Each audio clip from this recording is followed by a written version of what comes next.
I have drawn a square on the screen, a red square, to represent what would be a character, in this case a player. And I have various variables assigned to it, the player's x, y, width, height, and here's a color variable that I haven't used yet, so I will just put that right in there on the fill, and there I have the player is using my player attribute color. So this is a graphic object that we draw onto the screen. Now we have some similarities here. All of these various variables, all share one thing in common. They're all attributes of this character called player. Now, there's another way that I can define my variables. Since this is basically an object, we're going to do something called object-oriented programming. So to show you another way to declare our player, I'm going to go up here, var player, oops, not pallier, I do that all the time, player equals, okay, and the way this works is it's going to go inside curly brackets, okay, and followed by a semicolon.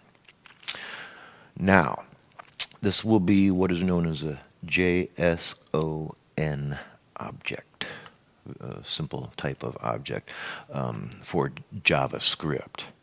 There's other methods of creating objects. This is the very simplest form. Okay, first thing, inside player, I'm going to give it an attribute, and that will be its x value. So I'm just going to say x, and I'm going to tab that in a little. And now instead of going x equals an amount, when defining a JSON object, instead the way you do it is with a colon, oops, not a semicolon, a colon, you have to hold the shift key, and then you don't use the equals.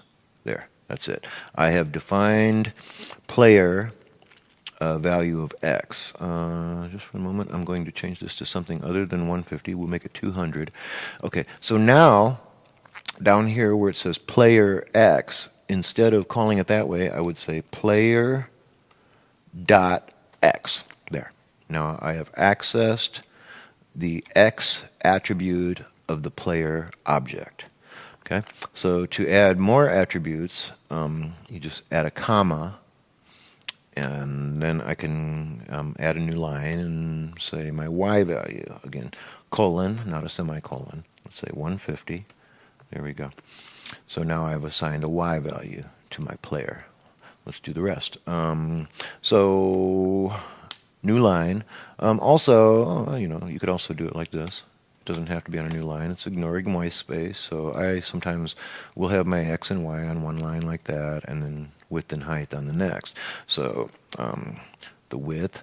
Now this is not going to conflict with width, the size of our window over there. Fortunately for us, just over there a little bit there, the 400 pixel window, because it is an attribute of the player object that's only available in here. Okay, so again, colon, right, width of 50, comma, and I'm just going to copy that and change this to height, H-E-I-G-H-T.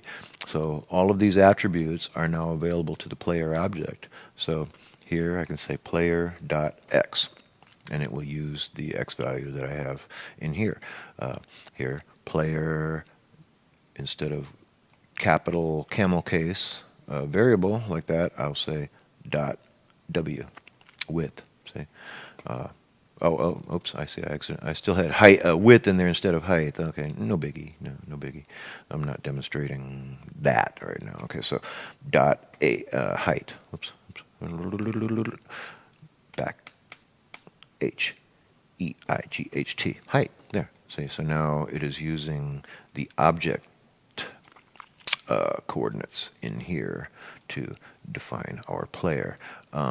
So same thing with the color here. One more comma, new line. I'm going to say color and colon, and I can just grab this color assignment, except for the semicolon. You don't use the semicolon here inside the JSON object there. So now to access player color, it's right here, player dot color there. So now I can change the player color attributes, you see. And so now all of these variables are obsolete. This is what is known as object, or actually I was going to say object-oriented programming. It is object-oriented programming, but specifically to JavaScript, this is a JSON object.